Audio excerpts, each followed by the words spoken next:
सिर्फ 5 मिनट का मदरसा कुरान और हदीस की रोशनी में 21 रमजानुल मुबारक। नंबर 1, इस्लामी तारीख।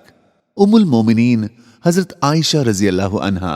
उम्मुल मोमिनीन हजरत आयशा बिनते अबू बकर सिद्दीक रजी अल्लाह अन्हुमा इल्म व फजल, खैर व बरकत, अखलाक व किरदार, जुर्रत व हिम्मत और हौसला मंदी में बेमिसाल थी। हक बात किसी की परवाह किए बगैर बेखौफ होकर कह दिया करती थीं। उनकी पैदाइश नबूवत के 4थे साल मक्का मुकर्रमा में हुई। बचपन से ही बेहद ज़हीन और अक्लमंद थीं। घर में खादिमा होने के बावजूद अपना काम खुद किया करती थीं। गरीबों की मदद, यतीमों की परवरिश, मेहमान नवाजी और राह खुदा में बड़ी दरिया दिली से खर्च करती थीं। एक मर्तबा अमीर मुआविया रज़ियल्लाहु अन्हु ने उनकी खिदमत में बतौर हदिया 1 लाख दिरहम भेजे तो शाम होने तक सब गरीबों में तकसीम कर दिए। उसके साथ ही अल्लाह की इबादत, हुजूर सल्लल्लाहु अलैहि वसल्लम की सुन्नत की पैरवी और शरीयत के एक एक हुक्म पर बड़े एहतमाम से अमल किया करती थीं। नमाज तहज्जुद और चाश्त की बहुत पाबंद थीं और अक्सर रोजे रखा करती थीं। शरीयत के खिलाफ छोटी छोटी बातों से भी परहेज करती थीं। नंबर 2, अल्लाह की कुदरत। पत्थर। अल्लाह ताला की बनाई हुई ये कायनात बड़ी रंग बिरंगी है। हर चीज को अल्लाह ताला ने एक अनोखा रंग दिया है जिससे उसकी खूबसूरती और पहचान होती है। यहां तक कि अल्लाह ताला ने पत्थरों को भी एक ऐसा रंग और चमक अता की है जिसमें काले, लाल, हरे और सफेद किस्म किस्म के पत्थर पैदा किए हैं जिसको हम मुख्तलिफ तरह से इस्तेमाल करते हैं। जरा गौर कीजिए कि ये किसकी कारीगरी है। जमीन के नीचे छुपी हुई इन पत्थरों की चट्टानों को ये रंग, ये चमक, ये खूबसूरती किसने दी? यकीनन ये अल्लाह की कुदरत है जिसने ये रंग भरी कायनात बनाई है। नंबर 3, एक फर्ज के बारे में। हदिये में कब्जा वाजिब है। हदिये के ताम और लाजिम होने के लिए वाजिब है कि जिस शख्स को हदिया किया जा रहा हो वो उस पर मुकम्मल तौर पर कब्जा भी कर ले। अगर उसने कब्जा नहीं किया तो हदिया मुकम्मल नहीं होगा। नंबर 4, एक सुन्नत के बारे में। शबे कदर की दुआ।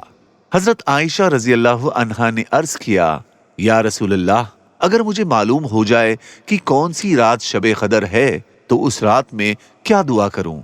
रसूलुल्लाह सल्लल्लाहु अलैहि वसल्लम ने फरमाया, ये दुआ करना, अल्लाहुम्मा इन्नका अफ़ुव्वुन करीम तुहिब्बुल अफ़्व फ़अफ़ु अन्नी।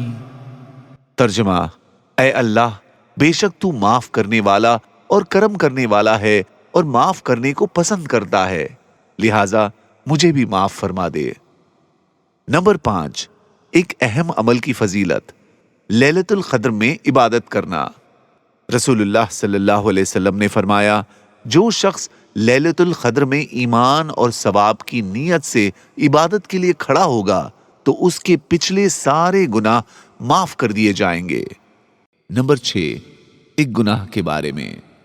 जानवरों को आपस में लड़ाना गुनाह है। रसूलुल्लाह सल्लल्लाहु अलैहि वसल्लम ने जानवरों को एक दूसरे पर उभारने यानी आपस में लड़ाने से मना फरमाया।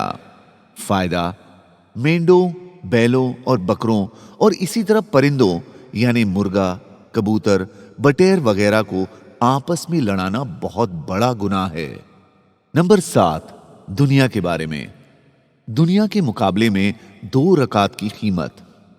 नमाज फजर से पहले 2 रकात की फजीलत के मुतालिक रसूलुल्लाह सल्लल्लाहु अलैहि वसल्लम ने फरमाया, ये 2 रकात मुझे पूरी दुनिया से भी ज्यादा महबूब हैं।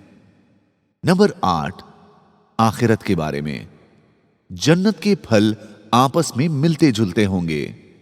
अल्लाह ताला फरमाते हैं, जब कभी उन यानी अहले जन्नत को उन बागात में से कोई फल खाने के लिए दिया जाएगा तो वो कहेंगे, ये तो वही है जो हमें पहले भी दिया गया था। फायदा, जन्नत के फल देखने में एक जैसे होंगे लेकिन मजा सबका अलग अलग होगा। नंबर 9, तिब्बे नबवी से इलाज। तरबूज के फवायद। रसूलुल्लाह सल्लल्लाहु अलैहि वसल्लम तरबूज को तर खजूर के साथ खाते और फरमाते कि हम इस खजूर की गर्मी को तरबूज की ठंडक के जरिए और तरबूज की ठंडक को खजूर की गर्मी के जरिए खत्म करते हैं। फायदा, तरबूज गर्मी की शिद्दत को कम करता है और गर्मी की वजह से होने वाले सरदर्द में बेहद मुफीद है। नंबर 10, कुरान की नसीहत, सीधे रास्ते से न हटो। कुरान में अल्लाह ताला फरमाता है, जो रोशन दलाइल तुम्हारे पास आ चुके हैं, अगर तुम उनके बाद भी सीधे रास्ते से फिसल गए तो याद रखो कि अल्लाह हुकूमत और इख्तिदार में भी कामिल है और हिकमत में भी कामिल। जज़ाकल्लाह।